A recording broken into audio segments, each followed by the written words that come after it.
Hey, Med School Made Easy. This video is going to talk you through the Gastrinoma triangle, also known as the Passaro's triangle, named after a surgeon named Passaro.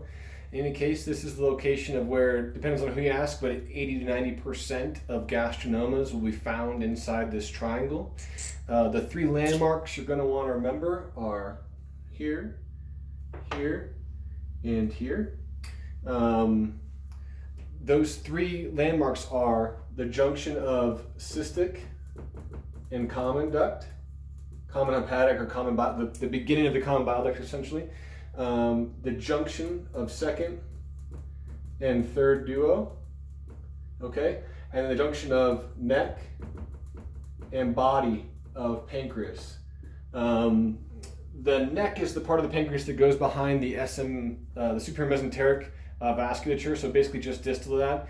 The location of the junction of D2, D3 is kind of right after the ampulla, and so in any case, that this is, the way to remember this is these three places. You can see they kind of make a triangle, and this is why people say that we talk about pancreatic neuroendocrine tumors or PNETs, and we say that gastrinomas are classically found in the head.